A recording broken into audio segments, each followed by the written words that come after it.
12 மணி செய்திகளை வழங்குவதற்காக நான் லாவண்யா ஸ்ரீராம். தலைப்புச் செய்திகளை பார்க்கலாம். தங்களது அனைத்து வங்கிக் கணக்குகளையும் முடக்கிவிட்டதாக காங்கிரஸ் குற்றச்சாட்டு. தாமதமாக வருமான வரி கணக்கு தாக்கல் செய்ததற்கு 210 கோடி ரூபாய் அபராதம் விதிக்கப்பட்டுள்ளதாகவும் கட்சி பொருளாளர் அஜய் மக்கான் புகார்.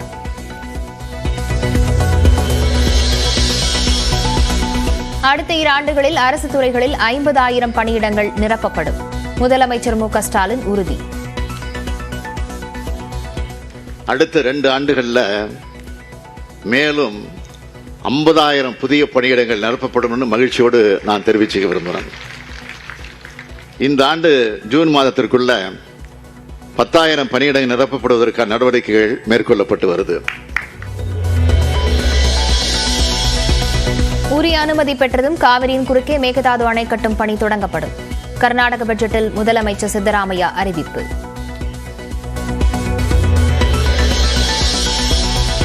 (2011) தேர்தல் பரப்புரையின் போது வட்டாட்சியரை தாக்கியதாக தொடரப்பட்ட வழக்கிலிருந்து மு க அழகிரி விடுவிப்பு.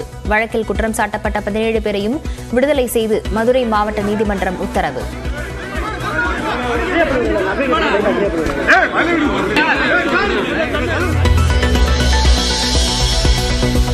ராமேஸ்வரம் மீனவர்கள் 20 பேரை நிபந்தனைகளுடன் விடுதலை செய்து இலங்கை நீதிமன்றம் தீர்ப்பு.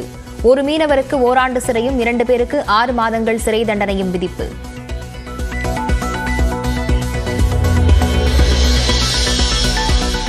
தொழிலாளர் விரோத சட்டங்களை கண்டித்து மத்திய அரசுக்கு எதிராக தொழிற்சங்கத்தினர் போராட்டம்.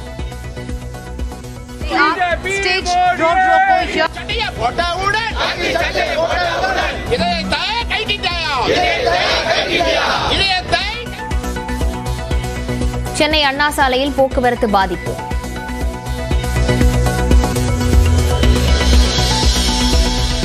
ஒரே நாடு ஒரே தேர்தல் தொடர்பாக எடப்பாடி பழனிசாமி இரட்டை நிலைப்பாடு எடுத்துள்ளதாக ஓ பன்னீர்செல்வம் குற்றச்சாட்டு. திமுகவுடன் கைகோர்த்து ரகசிய உடன்பாடு செய்துள்ளதாகவும் குற்றச்சாட்டு.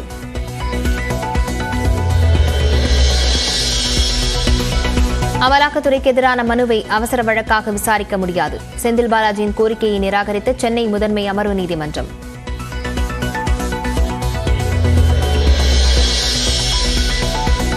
கொடைக்கானல் டம்டம் பாறை அருகே தடுப்புச் சுவரை தாண்டி பள்ளத்தில் இறங்கிய தனியார் பேருந்து. 30 அடி ஆழ பள்ளத்தில் விழுந்த பெண்ணை தேடும் பணி தீவிரம். கடவுளோட பெரிய ஒரு புண்ணியத்துல தான் இன்னைக்கு நம்ம 2024-25 கல்வியாண்டுக்கான 10ஆம் வகுப்பு பொதுத் தேர்வு முறையில் மாற்றம் கொண்டு வந்தது பள்ளிக் கல்வித்துறை. 5 பாடங்களை தாண்டி விருப்ப பாடத்தை தேர்வு செய்யும் மாணவர்கள் அதில் தேர்ச்சி பெறுவது கட்டாயம் என அறிவிப்பு.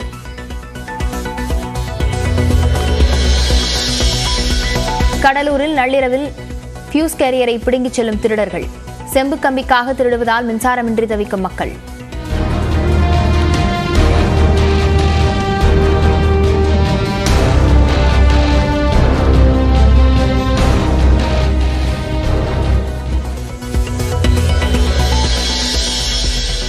திருச்சி பெல் நிறுவனத்தில் தொழிலாளர்கள் ஒரு நாள் வேலை நிறுத்தம். மத்திய அரசின் தொழிலாளர் விரோத போக்கிற்கு கண்டனம்.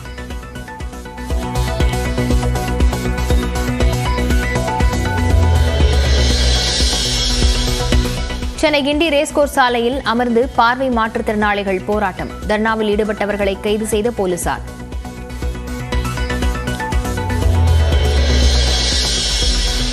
திருப்பதியில் ரதசப்தமி உற்சவத்தையொட்டி சூரிய பிரபை வாகனத்தில் எழுந்தருளிய உற்சவர் மலையப்ப சுவாமி.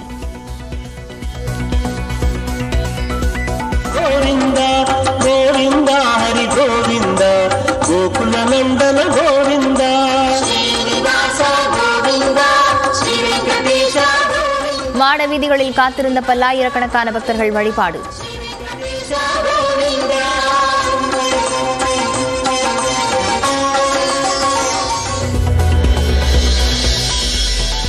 சென்னை பூந்தமல்லி அருகே 2 நாட்களாக குப்பை தொட்டியில் உயிருக்கு போராடிக் கொண்டிருந்த பெண் சிசு மீட்பு. மேல் சிகிச்சைக்காக எழும்பூர் மருத்துவமனையில் குழந்தை அனுமதி.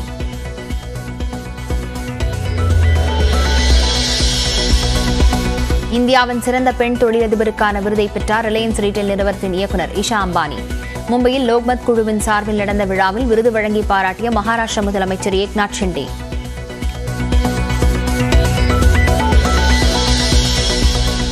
காசாவில் உள்ள நாசர் மருத்துவமனையை கைப்பற்றி துப்பாக்கிச்சூடு நடத்திய இஸ்ரேல் ராணுவம். வெளியே துரத்தப்பட்டதால் சிகிச்சை பெற்று வந்த நோயாளிகள் தவிப்பு.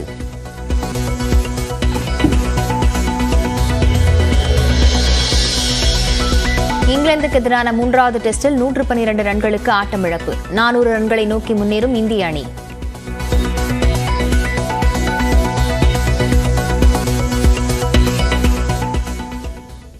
ஆண்டாள்குப்பத்திலிருந்து சென்னை துறைமுகத்திற்கு மணலி புதுநகர் வழியாக கண்டெய்னர் லாரிகள் அதிக அளவில் செல்கின்றன. இதனால் போக்குவரத்து நெரிசல் ஏற்படுவதாக சாலையில் தடுப்பு கற்கள் போடப்பட்டிருக்கின்றன. விவரங்களுடன் செய்தியாளர் அசோக் இணைந்திருக்கிறார்.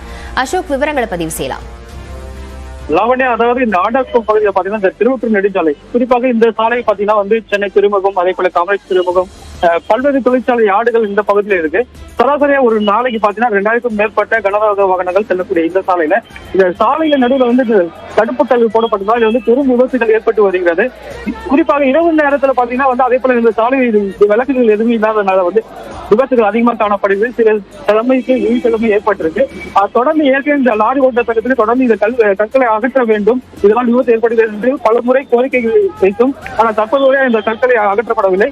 அதனால் இன்று 200க்கும் மேற்பட்டவர்கள் தற்போது சாலை மறியலில் ஈடுபட்டு வருவாங்க. அவருடைய காவல்துறை அதிகாரிகள் பேச்சுவார்த்தை நடத்துவார்கள். இருப்பினும் இதுக்கு ஒரு முடிவு கிடைத்தால் மட்டுமே சாலை மறியலை கைவிடுவோம் என்று சொல்லுகிறார்கள். லாவண்யா, விவரங்களுக்கு நன்றி அசோக்.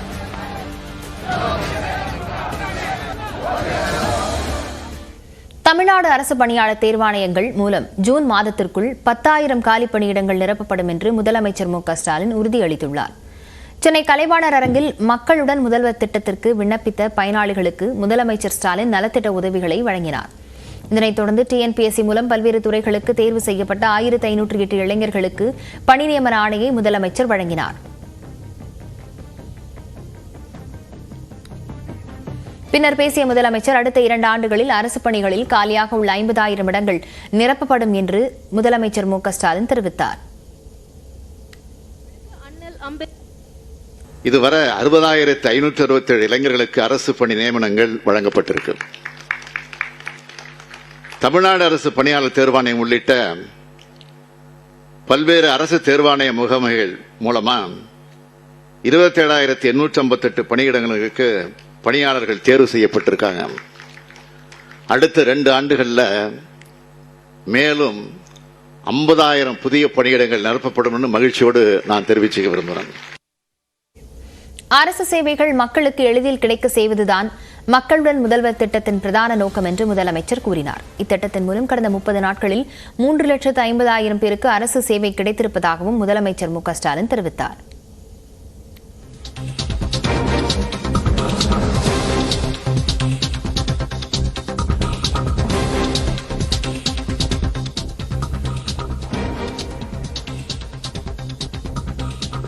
லஞ்சம் பெற்ற வழக்கில் கைதாகி சிறையில் இருக்கும் அமலாக்கத்துறை அதிகாரி அங்கித் திவாரியின் ஜாமீன் மனு ஒத்திவைக்கப்பட்டிருக்கிறது. அங்கித் திவாரிக்கு ஜாமீன் வழங்க லஞ்ச ஒழிப்புத்துறை கடும் எதிர்ப்பு தெரிவித்த நிலையில் அவரது ஜாமீன் மனு ஒத்திவைக்கப்பட்டிருக்கிறது. விசாரணையை பிப்ரவரி 28ஆம் தேதிக்கு உயர்நீதிமன்ற மதுரை கிளை ஒத்திவைத்து உத்தரவு பிறப்பித்திருக்கிறது. அண்மை தகவலாக பார்த்து வருகிறோம். திண்டுக்கல் மாவட்ட நீதிமன்றம் ஜாமீன் மனுவை தள்ளுபடி செய்த நிலையில் உயர்நீதிமன்ற மதுரை கிளையை நாடிய அங்கித் திவாரிக்கு தற்போது ஜாமீன் மனுவானது ஒத்திவைக்கப்பட்டிருக்கிறது. லஞ்சம் பெற்ற வழக்கில் கைதாகி சிறையில் இருக்கும் அமலாக்கத்துறை அதிகாரி அங்கித் திவாரியின் ஜாமீன் மனு விசாரணை ஒத்திவைக்கப்பட்டிருக்கிறது.